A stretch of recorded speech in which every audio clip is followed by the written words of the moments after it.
Mister ஆதி, mister ஆதி. ஏய், நீ எதுக்கு இங்க வந்த? முதல்ல வெளியே போ. முதல்ல உங்க புள்ளைய கூப்பிடுங்க, நான் அவர்கிட்ட பேசணும். அவன்கிட்ட எல்லாம் பேச முடியாது. முதல்ல வெளியே போ. அவர்கிட்ட தான் நான் பேசணும். மிஸ்டர் ஆதித்யா. ஏய், மிஸ்டர் ஆதி. உன்னதான். யாருமா அது? சொன்னது காதுல விழல? கொஞ்சம் கீழே வாங்க. ஏய், உன்னை யார் வீட்டுக்குள்ள விட்டது? எதுக்காக உள்ள வந்த? உங்ககிட்ட நான் ஒன்னு கேட்கணும். என்கிட்ட கேட்க உனக்கு என்ன இருக்கு? எதுக்காக மனு மேல கை நீட்டின? உன் மனசுல என்ன பெரிய தாதா நினைப்பா? ஆமா, யார் சொன்னாலும் சொல்லாட்டியும் நான் பெரிய தாதா தான். எனக்கு கோவம் வந்தா யாரா இருந்தாலும் கை நீட்டுவேன். அப்படியா? அப்ப நான் உன்கிட்ட ஒன்னு சொல்லிக்கிறேன் ஆதி. என் தம்பி பண்ணது தப்புங்கிற எண்ணம் எனக்கும் இருந்துச்சு. அதனாலதான் இத்தனை நாள் நான் பேசாம இருந்தேன். ரெஜிஸ்டர் ஆபீஸ்ல உன்னோட கோவம் நியாயமா இருந்துச்சு. அதனாலதான் நான் எதுவுமே பேசல. ஆனா இனிமே உன் இஷ்டத்துக்கு ஆடுறது சரியில்லை. என்ன வீடு தேடி வந்து மிரட்டுறியா? உன்கிட்ட நியாயத்தை சொல்றேன் ஆதி. உன்னோட தங்கச்சியை எல்லார் முன்னாடியும் உனக்கும் அவளுக்கும் சம்மந்தம் இல்லைன்னு சொல்லிட்டா. அப்பவே எல்லாமே முடிஞ்சிருச்சு. அதுக்கப்புறமும் நீ குதிக்கிறது சரியில்லை. இது பாரு ஆதி, உன்னை நான் எச்சரிக்கிறேன். இன்னொரு முறை இந்த மாதிரி நடந்துச்சு அப்புறம் நல்லா இருக்காது சொல்லிட்டேன். என்னடி என்ன பண்ணுவ நீ? என்ன வேணாலும் பண்ணுவேன். இத பார், நான் என்ன பண்ணாலும் ஒன்னு அது பாதிக்கும். அத மட்டும் என்னால உறுதியா சொல்ல முடியும். என்ன மிரட்டுறியா? இந்த ஆதியா மிரட்டுறியா நீ? ஏய், நீ ஒண்ணு பெரிய இவன் கிடையாது. இத பார், கடைசியா உன்கிட்ட சொல்றேன். இன்னொரு தடவை இந்த மாதிரி நடந்துச்சு அப்புறம் என்ன நடக்கும்னு என்னாலே சொல்ல முடியாது. என்ன நடக்கும்? வேணா அபே, நான் நிறைய பார்த்தவன். ஏன் கோவத்தை நீ தாங்க மாட்ட? ஆமா, உன்கிட்ட இருக்கிறதெல்லாம் கோவம், பொறாமை, ஆத்திரம், அவ்வளவுதான். ஆனா எனக்கு என் தம்பி மேல இருக்கிறது பாசம். அது உன் கோவத்தை விட பல மடங்கு பெருசு. என்னால எந்த எல்லைக்கும் போக முடியும். இப்ப வரைக்கும் நான் தயங்கிட்டு இருக்கேன். அந்த தயக்கத்தை நீ விளக்கிடாத. அதுக்கப்புறம் நீ தான் பாதிக்கப்படுவ சொல்லிட்டேன். இது பாராதி, உன்னோட சீன்ற வேலையை இதோட நிறுத்திக்கோ. உன் நன்மைக்காக தான் சொல்றேன். ஏய், என்னடி ரொம்ப பேசிட்டு இருக்க? என் வீட்டு பொண்ணை உன் தம்பி கட்டிக்கிட்டா எங்களுக்கு சமமாயிடுவியா? என் புள்ள கால் தூசிக்கு வருவியாடி நீ? மேடம், உங்க பிள்ளையோட கால் தூசியை ஏலம் விட்டா எத்தனை கோடி கிடைக்கும் சொல்லுங்க? ஏன் அமைதியாட்டீங்க? உங்ககிட்ட இருக்கிற ஸ்டேட்டஸ், பணம் இதெல்லாம் வச்சுக்கிட்டு தானே நீங்க பேசிட்டு இருக்கீங்க. இதெல்லாம் எனக்கும் வந்துட்டு தான் இருக்கு. அதுக்காக நான் உங்களை மாதிரி குதிக்கல. அப்புறம் என்ன சொன்னீங்க? உங்க வீட்டு பொண்ணு என் தம்பியை கட்டிக்கிட்டதால நம்ம ரெண்டு குடும்பமும் சமமாயிடுமா? கிடையவே கிடையாது. உங்ககிட்ட இருக்கிற பண வெறி, ஸ்டேட்டஸ் வெறி இதெல்லாம் என்கிட்ட கிடையாது. ஆனா உங்களை விட நான் ரொம்ப உயர்ந்தவதா. இன்னைக்கு உங்ககிட்ட இருக்கிற பணம் நாளைக்கு இல்லாம போயிட்டா என்ன பண்ணுவீங்க? அப்புறம் எது உங்க ஸ்டேட்டஸ்? எங்க போய் நிப்பீங்க? இது பாருங்க, இந்த மாதிரி நிறைய நடந்திருக்கு. நிறைய நடந்திருக்கு. நீங்களே எல்லாம் பாத்துருப்பீங்க. ஏய், என்ன தத்துவம் பேசுறியா நீ? இல்ல, நிஜத்தை தான் சொல்றேன். முதல்ல வீட்டை விட்டு வெளியே போடி நீ. போறேங்க. அப்புறம் நான் எங்கேயே நிக்க போறேன்? இங்க நிக்கிற ஒவ்வொரு நிமிஷமும் நரகத்துல நிக்கிற மாதிரி எனக்கு ஃபீல் ஆகுது. இது பாருங்க, உங்க ரெண்டு பேர்கிட்டயும் நான் தெளிவா சொல்றேன். என் ஃப்ரெண்ட் உஷாவை நான் இங்க கட்டி கொடுத்திருக்கேன். உங்க அண்ணன் பொண்ணு எங்க வீட்டுக்கு மருமகளா வந்திருக்கா. அதனால தான் நான் உங்க ரெண்டு பேருக்கும் மரியாதை கொடுத்துட்டு இருக்கேன். பொறுமையா இருந்துட்டு இருக்கேன்.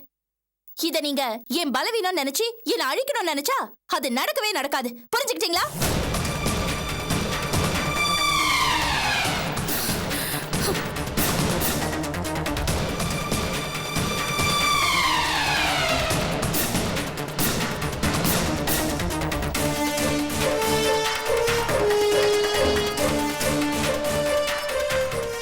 அழிய போறடி, அழிய போற. இந்த கையால தான் உன்னை அழிக்க போறேன். அழிப்பேன். என்கிட்டயே சவால் விட்டு போறியா? இந்த ஆதிக்கே சவால் விட்டு போறியா உன்ன? இந்த சம் புரிய மாட்டேங்குதுக்கா, கொஞ்சம் சொல்லு.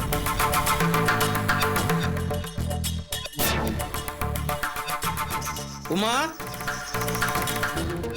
உமா, உமா. என் பேரு ராமச்சந்திரன், உன்னோட புருஷன், திருமலாச்சாரியாரோட மாப்பிள்ளை. என்ன மாமா பார்க்குறேன்? என்னடா இந்த படவா உங்க முன்னாடி இவ்வளவு தைரியமா பேசுறானேன்னா?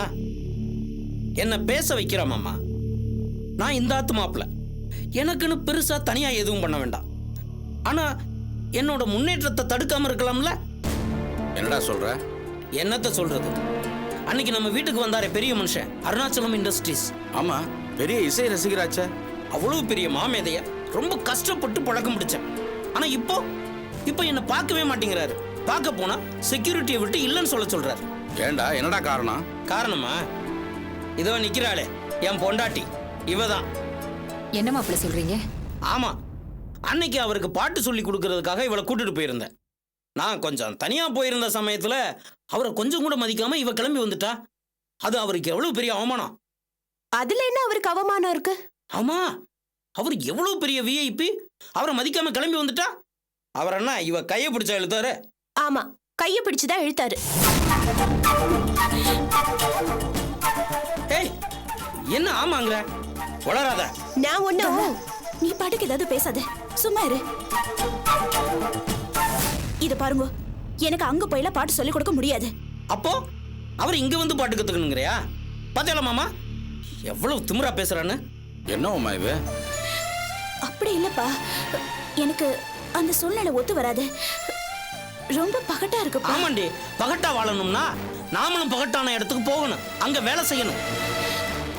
இல்லங்க, பொதுவான இடத்துக்கு போய் சொல்லி கொடுக்கலாம், வீட்டுக்கெல்லாம் போய். ஆமா, இவங்க பெரிய எம்எஸ் சுப்புலட்சுமி மியூசிக் அகாடமில தான் கச்சேரி பண்ணுவாங்க. தரித்திரம் பிடிச்ச. என்ன பேசுறீங்க மாப்பிள்ள? அவள தரித்திரம் பிடிச்சவ என் மக உமா தங்கம். நாங்க தான் அவ கல்யாண விஷயத்துல தப்பு பண்ணிட்டோம். உமா எவ்வளவு படிச்சிருக்கா? என்னைக்காவது உங்ககிட்டயோ இல்ல யாருக்கிட்டயாவது திமிரா நடந்திருப்பாளா? நீங்க என்ன தப்பு பண்ணாலும் சரி பொறுத்துண்டு போவா. அந்த பெரிய மனுஷனுக்கு பாட்டு சொல்லி கொடுக்காம வந்ததுக்கு ஏதாவது காரணம் இருக்கும். கங்கா கிட்ட ஏதாவது பேசினா அவ பதிலுக்கு பதில் பேசுவா. ஆனா உமா என்னைக்காவது உங்களை விட்டு கொடுத்துருக்காளா? நீங்க எவ்வளவு அராஜகம் பண்ணாலும் ஏதாவது எதிர்த்து பேசிருப்பாளா? அந்த விதத்துல அவ என்ன மாதிரி. புருஷன் ஒரு பொண்டாட்டிக்கு மரியாதை கொடுக்கணும், அவளுக்கு உண்டான கடமையை செய்யணும். அதுக்காக அவ அடிமையா இருக்கணும்னு நினைச்சா அது தப்பு. என்னடி என்னடி என்னடி என்ன குத்தி காட்டுறியா? இப்படி எல்லாம் ஒண்ணு நடத்துறேன்னு சொல்லி காட்டுறியா? அப்படிலாம் ஒண்ணும் இல்ல, நான் பொதுவா பேசினேன். என்னடி என்ன பொதுவா சொன்ன? பொண்டாட்டிய மதிக்கணும் மிதிக்கணும் அப்படின்னு சொல்லிட்டு வேற யாரும் சொன்ன?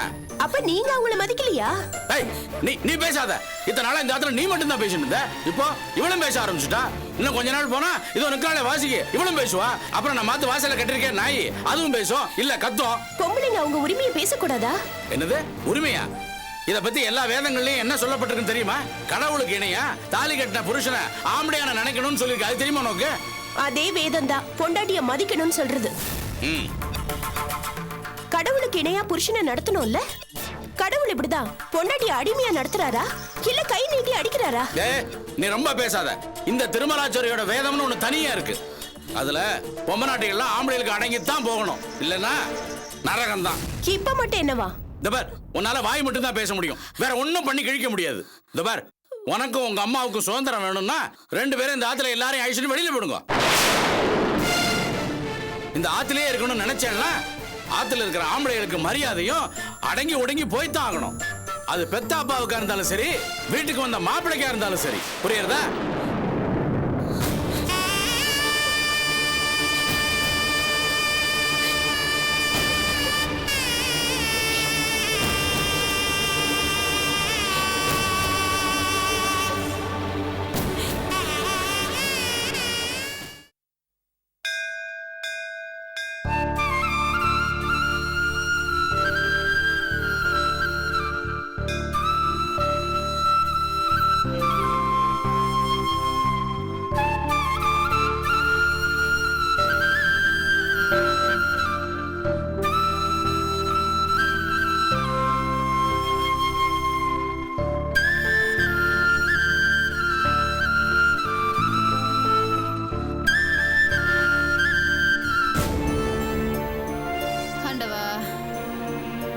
இது இன்னைக்கு முருகனுக்கு நெய் விளக்கு போடுறேன்னு வேண்டிக்கிட்டு இருந்தேன்.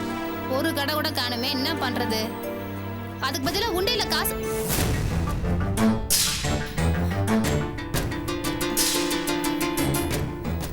இருங்க வர கலா வேணா சொன்னா கேளுமா.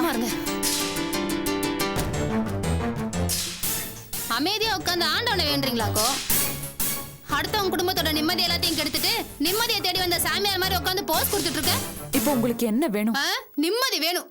ஒன்னாலையும் உன் குடும்பத்தாலையும் என் நிம்மதி ஒரே அடியா காணாம படும் போல இருக்கு. ஏன் எப்ப பார்த்தாலும் தேவையில்லாம என்ன வம்புக்கு இழுக்கிறீங்க? யாரை வம்புக்கு இழுத்தா? நீயும் குடும்பமும் தான் மத்தவங்கள வம்புக்கு இழுத்துட்டு அலையறீங்க. கலா வேண்டாம் கலா, கோயில்ல வந்து எதுக்கு சண்டை போட்டுக்கிட்டு? பேசாம வாமா சும்மா போலாம். இருங்க. இது என்ன வம்பா போச்சு? பாக்குற இடத்துல தானே சண்டை போட முடியும். இவனுங்கள மாதிரி ஆளுங்களை கண்ட இடத்துல 4 கேள்வி கேட்டாதான் இவங்களுக்கு உரைக்கும். இப்ப ஏன் அனாவசியமா பேசுறீங்க? நீயும் குடும்பமும் ஏண்டி அனாவசியமா அடுத்தவங்க நிம்மதியை கெடுக்குறீங்க? அனாவசியமா குடும்பம் அது இதுன்னு பேசாதீங்க. அப்படிதான் பேசுவேன். என் குடும்பத்தோட நிம்மதியை கெடுக்கணும்னு நீங்க எல்லாம் அலையறீங்களே, நான் பேச மாட்டேனா? நாங்க அப்படி யார் நிம்மதியை தான் கெடுத்தோம்? ஏண்டி கேட்க மாட்டேன்? பணங்காசுக்கு ஆசைப்பட்டு உன் அண்ணன் அந்த ஆதி பையன் தங்கச்சியை கட்டிக்கிட்டான். அப்படி கட்டிக்கிட்டு வந்தவன் எதுக்குடி ராஜேஷ் கிட்ட பணத்தை கேட்கணும்? சும்மா இருந்த பொண்ணை ஏமாத்தி கூட்டிட்டு வர தெரியுதுல்ல?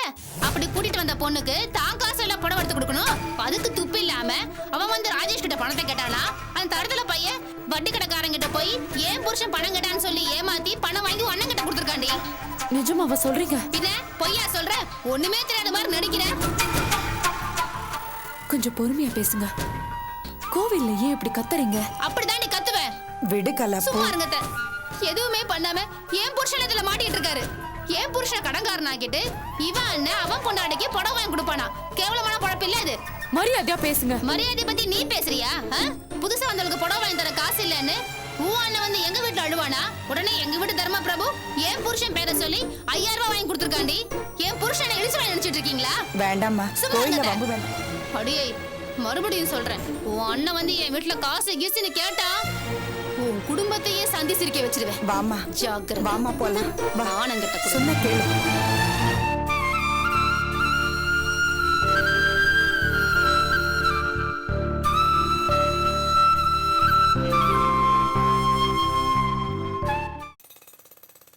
எல்லா மெட்டீரியல்ஸும் வந்துடுச்சா தொல்காப்பியன்? வந்தாச்சு. பார்த்து. ஏய் துண்டை எடுறேன்னா எடுறே துண்டை. எல்லாம் ஒண்ணு வந்து தெரியுது எடுறே. குடுறே. இப்பதானே நீ சம்பளம் வாங்குன. அதுக்குள்ள இல்லன்றா. இந்த கதை ஓடியா? என்கிட்ட காசு இல்லையா? நான் சொல்றதை கேளு. ஐயோ, ஏய் பொம்பளை போட்டு அடிச்சிட்டு இருக்க. ஏய் யாரியா நீ? என் பொண்டாட்டி நான் அடிப்ப. நீ யாரியா கேக்குறது? ஏய் வேலை செய்யற இடத்துல போட்டு அடிச்சிட்டு இருக்க. கேட்டா பொண்டாட்டி போட்டு அடிக்கிறேன்னு சொல்ற. அறிவில்ல உனக்கு? பொம்பளை நீ யாரியா கேக்குறது? மனுஷன் போயா நீ உன் வேலைய நீ பாரு.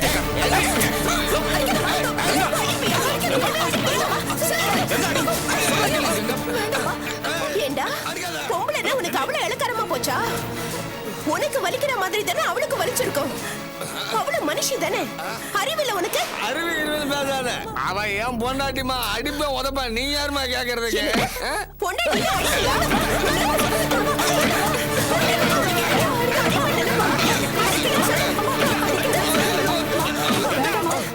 அம்மா சொல்றதை கேளுமா. பாவம் அவரு. அடிக்காத மாமா, அடிக்காத. பாவமா? உன்னை நாய் அடிக்கிற மாதிரி அடிக்கிறான். அப்போ உனக்கு வலிக்கலையா? இப்போ அவனுக்கு வலிக்குன்னு பரிதாபப்படுற? என்ன மனுஷன் நீ? என்ன இருந்தாலும் அவர் என் புருஷம்மா. ஓஹோ, அப்ப கோவத்துல உன் தலைமையில கல்ல தூக்கி போட்டு கொல்லுவான். அப்போ இந்த நாய் உன் புருஷன் சொல்வியா? இந்த பொண்ணோட மேல அப்படி என்ன உனக்கு பக்தி? நீ சோத்துல உப்பு போட்டு தானே சாப்பிடுற. சொரண இல்ல உனக்கு? மா விடுமா, அவரை நான் அடிப்பாரு உதப்பாரு. உங்க வேலையை பார்த்துட்டு போங்கம்மா. உன்ன மாதிரி பொண்டாட்டிங்கெல்லாம் இப்படி முதுகெலும்பு இல்லாத புழு மாதிரி இருக்கிறதுனால தான் இந்த மாதிரி ஆடுறானுங்க. அவன் கைய ஓங்கும் போதே நீ ஏறி மிதிச்சிருந்தீனா இந்த பொறுக்கி நாய் ஒழுங்கா இருந்திருப்பா. நீ இப்படி இருந்தீனா தினம் தினம் ஆடி வாங்கி உடம்பு நோக்கு எடுத்து செத்து போயிடுவ. இவன் அடுத்த பொண்டாட்டி தேடிக்கிட்டு போயிடுவா. என் பொண்டாட்டியா சொல்லிட்டா. இத கேக்க நீ யாரு? என்னது? நீ யாரா?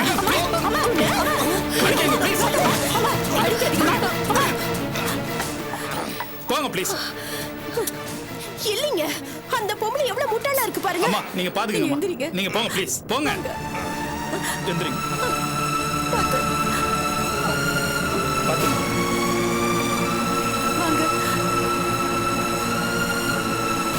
கங்கா. கங்கா. ஏங்க ஏன் ஏன் இப்படி நடந்துக்கிறீங்க நீங்க? என்ன மாதிரி நடக்கிற? என்ன ஏங்க உங்க லிமிட் அடிக்கடி கிராஸ் பண்ணி அடுத்தவங்க விஷயத்துல ஏன் மூக்க நுழைக்கிறீங்க? இதெல்லாம் டூ மச்சா தெரியல உங்களுக்கு? அவன் பொண்டாட்டிய போட்டு மிருகத்தனமா அடிப்பான். அது உங்களுக்கு சகஜமா படுது. அத நான் தட்டி கேட்டா அது உங்களுக்கு டூ மச்சா தெரியுது. ஏங்க அவன் பொண்டாட்டிங்க அவங்களுக்குள்ள பேசிதான் தீர்த்துக்க. இயலாமைக்கு காரணம் தேடுற ஆளு நான் இல்ல. என் மனசு சொல்றபடி தான் நான் நடப்பேன். நீங்க அர்த்தம் இல்லாம பேசுறீங்க நீங்க. ஏங்க உங்க மனசு சொல்லுதுன்னா அவன் குடிகாரன்ட்ட போய் இந்த மாதிரி கொஞ்சம் சும்மா இருக்கீங்களா? ஆட்டோ. என்ன? ஹலோ, எங்க போறீங்க நீங்க? ஹலோ கங்கா, நீ போப்பா.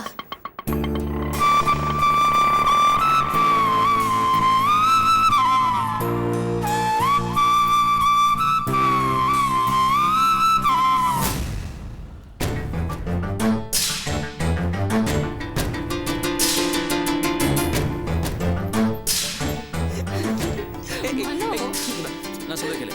சொல்லு அனு, மனோ, சொல்லு மனோ, ஏய் மனோ, ஏய் ஏன் கத்துற? உனக்கு அறிவே இல்லையாடா? என்னாச்சு? உன் பொண்டாட்டிக்கு நீ புடவை வாங்கி கொடுக்கணும்னு நினைச்சா அதை உன் காசுல வாங்கி கொடு. எதுக்கு கண்டவங்கள்ட்ட கையேந்தி காசு வாங்கி ஏமானத்தை வாங்குற? அன்னைக்கு என்னமோ உன் பொண்டாட்டி பெருசா சொன்னா அவளுக்கு நீ புடவை வாங்கி கொடுத்தா நான் பொறாமப்படுவேன்னு. இப்படி ஒரு புடவைய வாங்கி கொடுக்கறதுக்கு நீ வாங்கி கொடுக்காமயே இருக்கலாம்டா. ஏய் என்ன சும்மா வளவளன்னு உளறிட்டே இருக்க? நீ சொல்றது ஒரு இழவு எனக்கு புரியல. ஆர்த்தி, எதுக்கு இப்ப ஆளானு கத்திட்டு இருக்கீங்க? நீயே கேளு உன் புள்ள கிட்ட. பேசிட்டு இருக்கும்போது கூப்பிட்டு சும்மா கண்ணா பின்னான்னு கத்தினா என்ன அர்த்தம்? என்ன ஆர்த்தி இதெல்லாம்? இந்த வீட்ல என்னதான் நடக்குது? அன்னைக்கு இவன் பொண்டாட்டிக்கு 3000 ரூபாய்க்கு புடவை வாங்கி கொடுத்தால, அதுக்கு ஏது தெரியுமா காசு? ராஜேஷ் அவங்க அண்ணன் பேரை சொல்லி வண்டிக்கு வாங்கி கொடுத்திருக்காரு. அந்த கலாவை பத்தி உனக்கு தெரியும்லமா? இனி கோவில்ல குத்தி காட்டி நம்ம எல்லாரையும் கேவலமா பேசுறா. அனு, அது நீங்க புடவை எடுத்தது ராஜேஷ் நான் கொடுத்த காசுலையா? அனு நடந்தது. கேக்குற கேள்விக்கு மட்டும் பதில் சொல்லுங்க. ராஜேஷ் நான் கொடுத்த காசுல தான் நீங்க எனக்கு புடவை எடுத்தீங்களா? ஆமா அனு. ச்சே, வெக்கமா இல்ல? அடுத்தவங்க காசுலையா கட்டினவனுக்கு புடவை எடுப்பீங்க?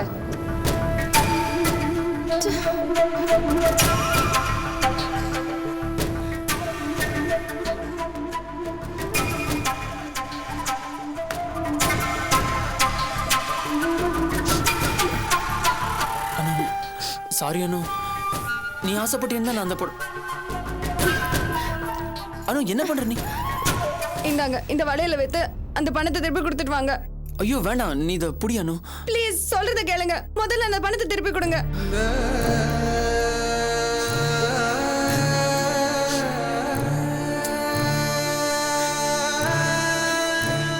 என்ன பார்த்துட்டு நிக்கிறீங்க? போங்க.